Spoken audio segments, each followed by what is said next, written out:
Hello everyone, welcome back to your own YouTube channel ambition chasers.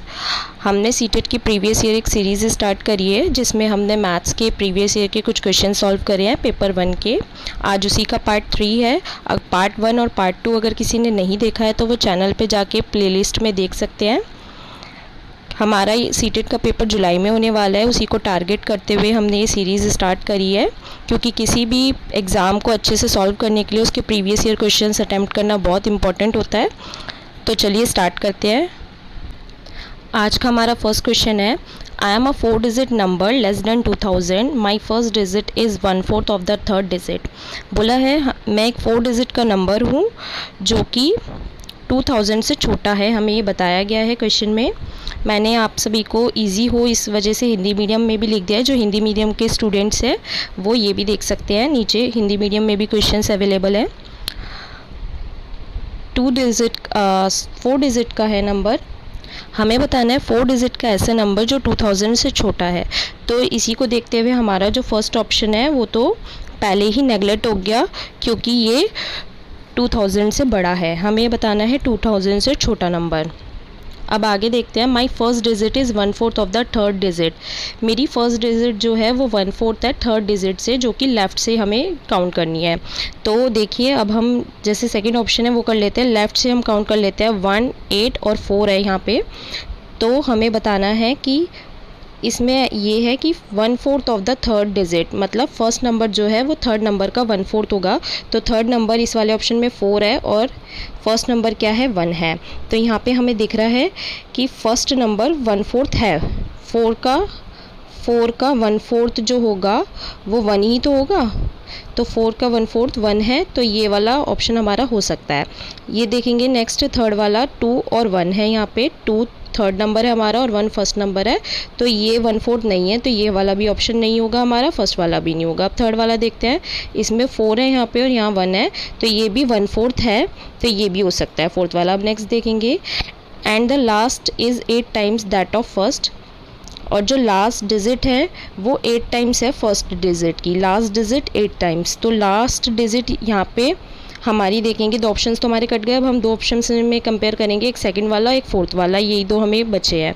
Last digit जो है वो क्या है, 8 टाइम्स है फर्स्ट की। तो हम देख रहे हैं इसमें लास्ट डिजिट 2 है और फर्स्ट डिजिट 1 है, तो ये तो 8 टाइम्स नहीं है, ये तो 2 टाइम्स ही है बस। तो हमारा सेकंड ऑप्शन भी कैंसिल हो गया, तो हमारा आंसर आया 4th।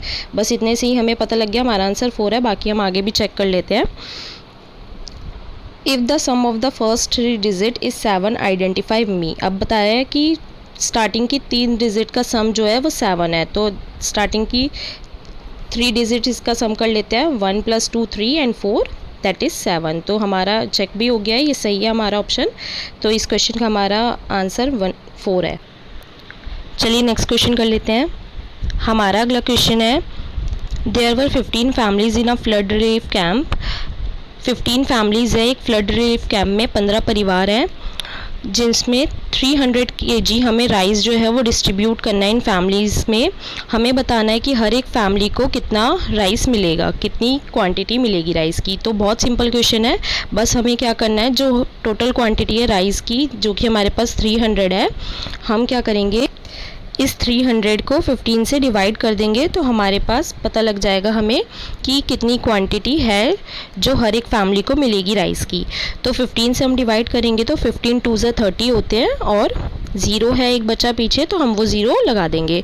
तो हमारा आंसर क्या हो जाएगा 20 kg। तो हमारा इसका आंसर क्या आ जाएगा 20 kg। चलिए नेक्स्ट क्वेश्चन करते हैं।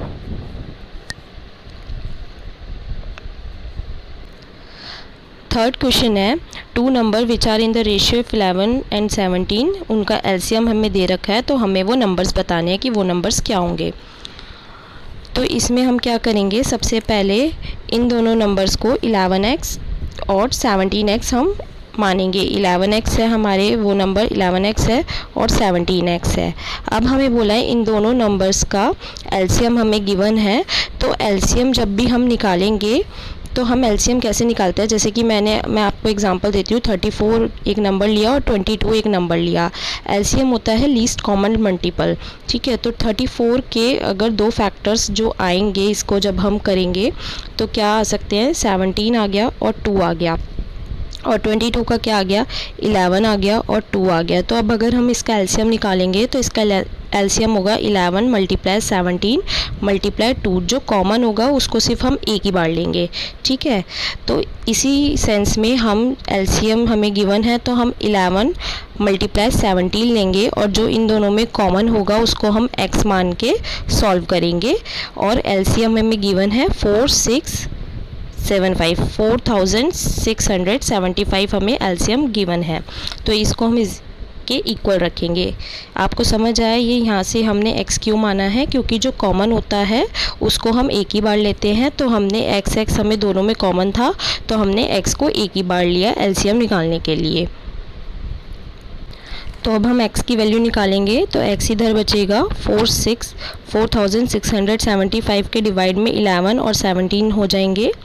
अब जब हम 11 से इसको डिवाइड करेंगे तो 11 की टेबल में 4 पे आता है 44, 2 उधर कैरी चला जाएगा, 2 पे आता है 22, 5 इधर चला जाएगा और 55 आ जाएगा 5 पे। तो यहाँ पे आ जाएगा 425 हमारा आंसर। उसके बाद इसको हम 17 से कट करेंगे तो 17 2 जा 34 होते हैं, 8 इधर कैरी में इधर इसके पास चल जाएगा 5 के पास, और 17 5 जा 85 होते हैं। तो हमारा आंसर आ जाएगा 25। तो x की वैल्यू आ गई हमारी 25। अब इस 25 को हम नंबर से मल्टीप्लाई करेंगे, हमें तो नंबर्स निकालने हैं। तो 17x और 11x है हमारे नंबर, तो 25 11 की मल्टीप्लाई होएगी 25 से, और यहाँ पे 17 की मल्टीप्लाई होएगी 25 से। तो चलिए इसी के साथ मैं आपको एक ट्रिक बताती हूँ 11 से मल्टीप्लाई करने की। जब भी हम किसी भी नंबर को 11 से मल्टीप्लाई करते हैं तो सबसे पहले सबसे एंड में हम वो नंबर लिखते हैं, फिर उसके बाद उन दोनों नंबर को प्लस करके लिखते हैं। जैसे यहाँ पे सबसे एंड में हमने 5 लिखा, 5 + 2 यहाँ पे आ जाएगा 7, ठीक है। और उसके बाद जो फर्स्ट नंबर होगा, जैसे कि यहाँ पे 2 है तो वो लिख देते हैं। तो हमें मल्टीप्लिकेशन करने की ज़रूरत ही नहीं पड़ी, हमारा आंसर आ गया 11 से 25 की मल्टीप्लाई करके। तो हमारा पहला नंबर है 275। अब हमें ऑप्शंस में दिख रहा है 275 सिर्फ एक ही पे है, तो हम ये ऑप्शन अपना लगा सकते हैं, लेकिन हम इसको आगे भी सॉल्व कर लेते हैं। तो अब इसमें क्या है 17 और इसमें 25 को हम दो पार्ट्स में तोड़ सकते हैं, 20 + 5, ठीक है। अगर किसी को 17 से डायरेक्ट नहीं कर सकते हैं मल्टीप्लाई 25 से, तो आप ऐसे कर सकते हैं। तो हमें पता है 17 2 जा 340 होते हैं, है ना। 17 2 जा 34 होते हैं, और 0 है तो 0 लग जाएगा तो 340 आ जाएगा, ठीक है। और यहाँ पे प्लस में करके हम क्या करेंगे 17 की मल्टीप्लाई अब 5 से कर देंगे। 17 5 से कितने होते हैं 85 होते हैं, राइट। तो अब इन दोनों को प्लस करके 340 को और 85 को प्लस करके हमारा आंसर आ जाएगा 425, ठीक है 425। और यही हमारा ऑप्शन में भी गिवन है, तो इससे हमें कंफर्म हो गया कि हमारा यही आंसर है, हमने सही करा है। आई होप आप सभी को समझ आया होगा। चलिए नेक्स्ट क्वेश्चन करते हैं। नेक्स्ट क्वेश्चन है, एक 10 डिजिट का नंबर है जिसको हमें डिवाइड करना है 8 और 9 से। तो हमें n1 और n2 की वैल्यू बतानी है। ये 10 डिजिट का नंबर 8 और 9 से डिवाइड हो रहा है, तो हमें बताना है कि n1 क्या है इसमें और n2 क्या है। तो सबसे पहले हम 8 का डिविजिबिलिटी रूल देखते हैं। 8 का डिविजिबिलिटी रूल ये कहता है कि जो लास्ट की 3 डिजिट है नंबर की वो डिवाइड होनी चाहिए 8 से, ठीक है। तो लास्ट की 3 डिजिट क्या है 9 6 और n2 तो हमें फाइंड आउट ही करना है, हमें नहीं पता है। तो हम पहले इसको 8 से डिवाइड करके देख लेते हैं। तो 8 से अगर हम 96 को डिवाइड करेंगे तो पहले 9 को करेंगे, 8 1 जा 8 आएगा, माइनस होके यहाँ 1 हो जाएगा और ये 16 आ जाएगा, 8 2 जा 16 हो जाएगा, ठीक है। अब इसको भी माइनस कर देंगे तो यहाँ 0 आ जाएगा, बचा n2। अब n2 में हमें पता है n2 ऐसा होना चाहिए जो 8 से डिविजिबल हो। तो 8 से n2 की वैल्यू में क्या क्या लिख सकते हैं हम, एक तो 0 लिख सकते हैं। अगर n2 की जगह 0 आ जाएगा तो भी वो 8 से डिविजिबल हो जाएगा, क्योंकि पहले तो ये पूरा डिविजिबल है तो बस 0 ही होगा, है ना। और अगर इसकी जगह पे 8 आ जाएगा तो भी वो डिविजिबल हो जाएगा। तो अब हम ऑप्शंस चेक कर लेते हैं। तो n2 की हमारी लास्ट वाली डिजिट होगी ये वाली 8 8 8 और 4। ऑप्शंस में 0 नहीं है कहीं भी लास्ट में, सम में 8 है। ठीक है, तो यानी ये फोर्थ वाला तो होगा ही नहीं, क्योंकि 4 नहीं हो सकता, यहाँ पे 4 आएगा n2 की जगह पे, तो वो 8 से डिविजिबल नहीं होगा, तो ये वाला ऑप्शन हमारा नहीं होगा। बाकी 3 ऑप्शंस में 8 है, तो यानी हमारा n2 यहाँ से आ गया 8। कंफर्म हो गया हमें कि हमारी n2 की वैल्यू क्या आ गई, 8 आ गई, 0 नहीं है इसमें, 8 है n2 की वैल्यू। तो हम 9 से डिवाइड करके देख लेते हैं। हम 9 का डिविजिबिलिटी रूल होता है कि जितनी भी डिजिट्स हैं उन सबको प्लस करके जो नंबर आएगा वो 9 से डिवाइड होना चाहिए। तो अब हम इसमें डिजिट्स देख लेते हैं। 7 + 7 + 4 + 9 + 5 + 8। मैं आपको समझाने के लिए लिख रही हूँ, बाकी आप जब करेंगे तो आप बिना ऐसे करे डायरेक्ट प्लस करके सॉल्व कर लीजिए। प्लस n1 + 9 + 6 + n2 की जगह पे 8 आ गया अब, है ना।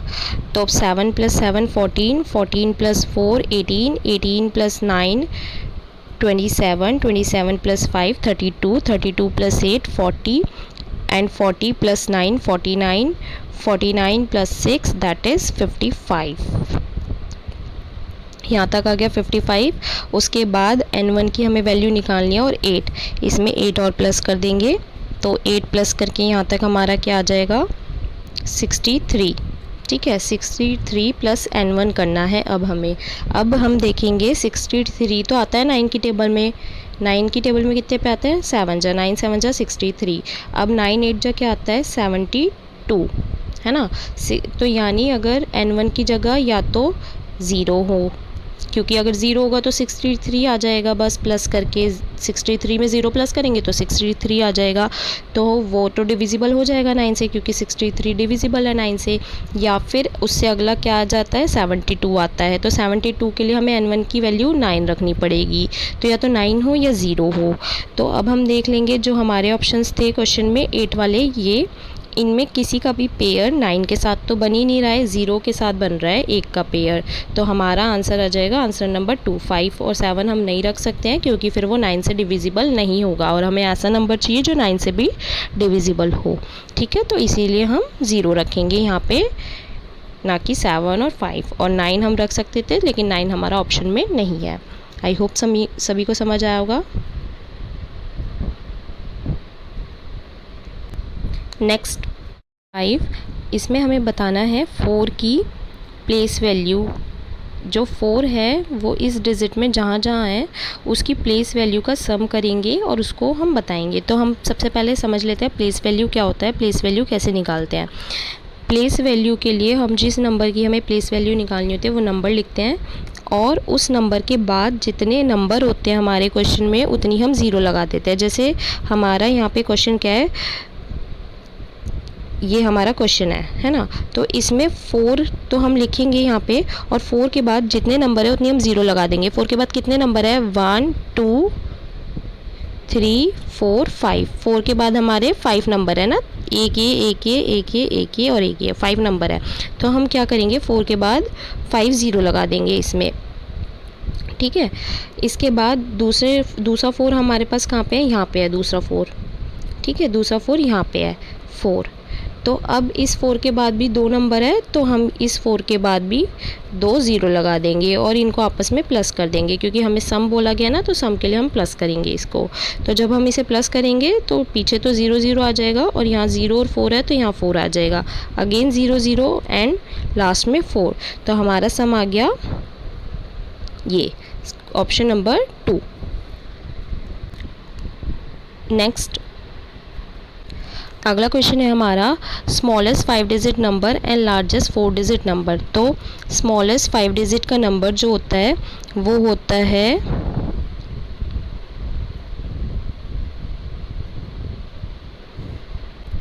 10,000, और लार्जेस्ट जो नंबर होता है 4 डिजिट का वो होता है 9,999। ठीक है, ये हमारा स्मॉलेस्ट है और ये हमारा लार्जेस्ट डिजिट नंबर है।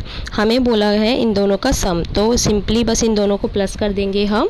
ठीक है, तो 0 में कुछ भी प्लस करें तो वही नंबर आता है, तो लास्ट में 99 आ जाएगा और स्टार्टिंग में 1। तो हमारा आंसर क्या आ जाएगा 19,999, ऑप्शन नंबर 4। बहुत सिंपल क्वेश्चन था। नेक्स्ट क्वेश्चन नंबर 7 में बोला गया है कि अगर आप ईस्ट से देखना स्टार्ट कर रहे हैं, ईस्ट में आपका फेस है, ईस्ट इधर है, वेस्ट इधर है, नॉर्थ एंड साउथ, ठीक है, ये हमने डायरेक्शन मान ली है। अगर हमारा फेस पहले ईस्ट में है और ईस्ट से रिवॉल्यूशन यानी आपने रोटेट करना स्टार्ट करा है क्लॉकवाइज डायरेक्शन में, तो जब आपका 1.5 रिवॉल्यूशन कंप्लीट होगा तो आपका फेस किस डायरेक्शन में होगा, ये हमसे पूछा गया है। ठीक है, तो चलिए स्टार्ट करते हैं।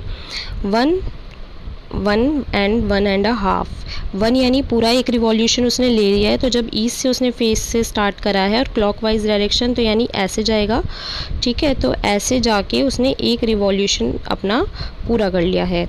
ठीक है, जो कि 360 डिग्री का होता है एक। ठीक है, 360 डिग्री का ये एक होता है।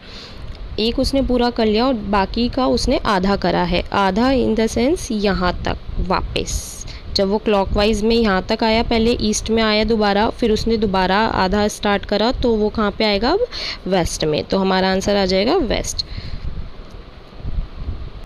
मतलब आप सभी को समझ आया कि एक हमें पूरा लेना है और एक हमें आधा लेना है। जब हमने पूरा लिया तो वो दोबारा से ईस्ट में आ गया और फिर उसने अगेन स्टार्ट करा आधा, तो आधे में वो वेस्ट में पहुंचेगा, तो इसलिए हमारा आंसर आ जाएगा वेस्ट। नेक्स्ट, अब इस क्वेश्चन में हमें बताना है कि ये जो हमें वैल्यू दे रखी है, जब इनको हम आपस में माइनस कर देंगे तो इसका राइट एंगल किसके इक्वल होगा। तो चलिए स्टार्ट करते हैं। पहले जब भी हमें मिक्स फ्रैक्शन में कोई भी वैल्यू दे रखी होती है तो हम उसको सॉल्व करते हैं पहले। तो ये 5 है और ये 3 है, तो जो नीचे वाला नंबर होता है उसको हम मल्टीप्लाई करते हैं ये बीच वाले नंबर से। तो 3 की 5 से मल्टीप्लाई करेंगे तो 15 आ जाएगा, और 15 में ये वाला नंबर जो ऊपर होता है इसे हम प्लस करते हैं, तो 15 + 1 तो क्या हो जाएगा 16/3। ठीक है, तो इसको पहले हमने ऐसे फ्रैक्शन को सॉल्व कर लिया। ऐसे ही हम सेकंड वाला करेंगे। 3 की मल्टीप्लाई पहले 2 से करेंगे, 3 2 जा 6, और उसमें जो ऊपर है, ऊपर वाला 2 उसको हम प्लस कर देंगे तो हमारा आंसर आ जाएगा 8। तो 16/3 को हम 8/3 से माइनस करेंगे पहले, सबसे पहले, तो हमारा क्या आ जाएगा 8/3 आ जाएगा, है ना, क्योंकि दोनों के डिनोमिनेटर सेम है ना, दोनों के सेम है नीचे के, तो ये एक ही बार हमें एलसीएम लेने की ज़रूरत नहीं पड़ेगी, हम इसको 3 लिख देंगे और ऊपर वाले को माइनस कर देंगे आपस में। अब बोला है इतना राइट एंगल का, तो राइट एंगल की वैल्यू होती है 90 डिग्री, हमें पता है, तो हमने 90 डिग्री से हम इसको अब मल्टीप्लाई करके करते हैं। अब हमें पता है 3 की टेबल में 90 30 पे आता है, तो हम इसे कट कर देंगे। 8 3 जा 24 होते हैं, तो हमारा आंसर आ जाएगा 240 डिग्री। हमें यही बताना था क्वेश्चन में, यहाँ पे 240 डिग्री है, तो हमारा ऑप्शन नंबर 2 हो जाएगा। नेक्स्ट, इस क्वेश्चन में हमें बोला गया है कि एक काइट है, उसमें कितनी लाइंस ऑफ सिमेट्री बनेंगी काइट में। तो जो काइट की शेप होती है इस तरीके से होती है काइट की शेप, तो इसमें जो एडजेसेंट साइड्स होती हैं वो इक्वल होती हैं आपस में। ये वाली साइड इसके इक्वल होगी और ऊपर वाली साइड आपस में इक्वल होंगी और नीचे वाली साइड आपस में इक्वल होंगी। ठीक है, तो जब हम इसको कट करेंगे तो हम इसको बीच से कर सकते हैं। अगर हम इसको ऐसे कट करेंगे तो इसकी जो साइड्स है वो अनइक्वल आएंगी, तो इसमें सिर्फ एक ही लाइन ऑफ सिमेट्री होती है जो कि ऐसे बनती है। ठीक है, तो इसका ऑप्शन नंबर 2 होगा, इसमें सिर्फ एक लाइन ऑफ सिमेट्री होगी। नेक्स्ट, आज का हमारा ये लास्ट क्वेश्चन है। इसमें बोला है प्रिया वेंट टू अ शॉप, एक शॉप पे गई और उसके पास कितने रुपीज़ का नोट था, 500 रुपीज़ का उसके पास नोट था। उसने कुछ सामान परचेज़ करा, soap, toothpaste, hair oil, shampoo और कॉम। तो उन सब की हमें वैल्यू दे रखी है, उसने क्या क्या परचेज़ करा और कितने कितने का करा। ठीक है, तो सबसे पहले जो जो उसने परचेज़ करा हम उसे ऐड कर लेते हैं। 36, 85, 110, 160 एंड 13। ठीक है, उसने ये सब परचेज़ करा शॉप से। तो 5 में 6 प्लस करेंगे 11, 11 में 3 प्लस करेंगे क्या हो जाएगा 14 हो जाएगा। ठीक है, अब यहाँ पे इनको भी प्लस कर लेंगे 6 7 8, 8 + 8 16, 16 + 3 19 एंड 1 20। तो 20 का 2, ये हो जाएंगे 4 यहाँ पे। तो उसने कितने का सामान परचेज़ करा, 404 का, और उसके पास कितने रुपीज़ का नोट था, 5 का, 500 रुपीज़ का। ठीक है, तो 500 रुपीज़ उसने दिए, तो उसको कितने पैसे वापस मिलने चाहिए शॉपकीपर से, 96। जब उसने 500 दिए और 404 का सामान था, तो माइनस करके 96 ही तो आएगा हमारा। अब देखते हैं आगे क्वेश्चन है, she gave shopkeeper 500 rupees and he return her 95 rupees. Shopkeeper ने उसको 95 रुपीज़ रिटर्न करे, जबकि उसको कितने रिटर्न करने चाहिए थे, 96। She checked and found that, उसने चेक करा और उसने क्या पाया, shopkeeper has return 1 rupees less. तो हमारा फर्स्ट ही ऑप्शन होगा, क्योंकि शॉपकीपर ने उसे 1 रुपये कम दिए थे। हिंदी में पढ़ लेंगे, दुकानदार ने रुपीज़ 1 कम वापस किए थे। ठीक है, 1 रुपये कम वापस किए थे। तो यही हमारा आंसर होगा। आई होप आप सभी को समझ आया होगा। अगर आपको ये वीडियो हेल्पफुल लगी हो तो चैनल को लाइक शेयर सब्सक्राइब कीजिएगा और आगे की वीडियोस की नोटिफिकेशन के लिए बेल आइकन को प्रेस कीजिएगा। Thanks for watching.